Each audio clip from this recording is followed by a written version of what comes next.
into, well, it was the deep state, it was the interagency. They don't miss. If they want him gone, he will be gone. Trump has protection, okay?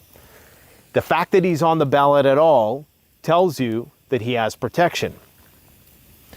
Now, if you really want to understand what's going on, you need to really look at foreign policy, because as the empire is in decline, it's all about foreign policy at this point in time. Where is the next war going to be? Is the war going to be in Iran, or is it going to be Russia? That's essentially what we're voting for. I know that sounds crazy, but it's the truth. There's two camps, and they appear to be possibly even hostile towards one another. There's the jingoists, and there are the globalists.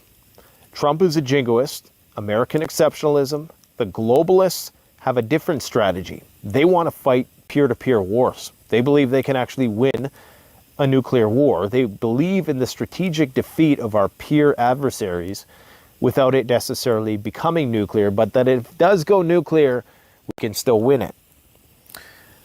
But going back to these unhinged individuals, understand it's not hard to radicalize somebody online nowadays. It really isn't. You get a few bots, you find the right incel, you find the right person who is, again, over-medicated or under-medicated, somebody who's had it way too good for too long, like most of us have. And I do believe that we're starting to see the pitfalls of conspicuous consumption in the West. We're starting to see the result of people just taking everything for granted, okay?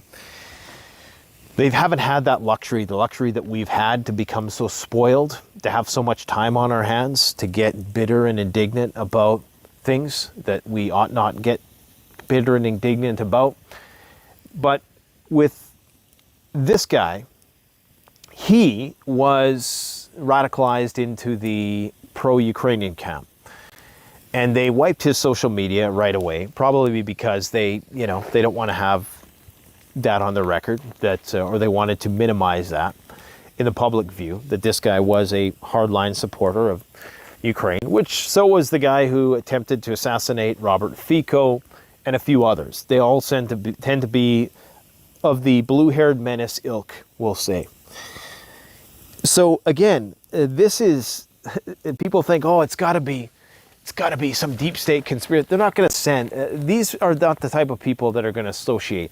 Again, maybe by proxy, like somebody knows a guy who knows a guy who knows a guy who knows a guy on these various interagency payrolls, and then maybe in some way, shape, or form they find their way to this propagandistic bottom feeder who they then provoke into trying to do some crazy shit. But the problem with that is, if that's really their strategy, it's a terrible strategy, because 99 times out of 100, the guy's going to miss.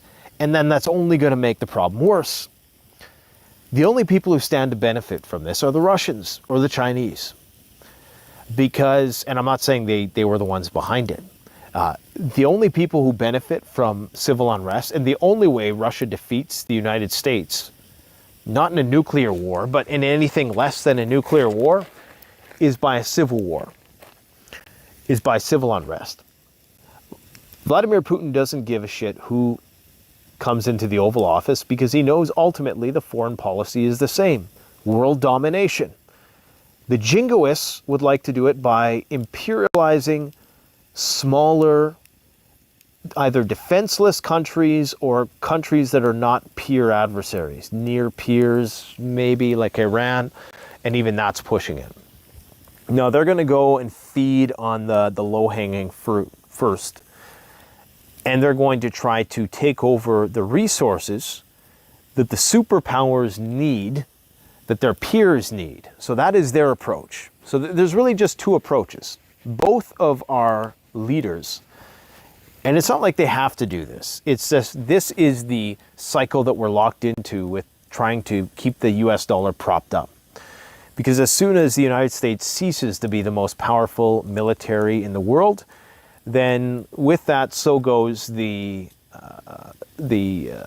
what do you call it? Geez, having a brain fart here.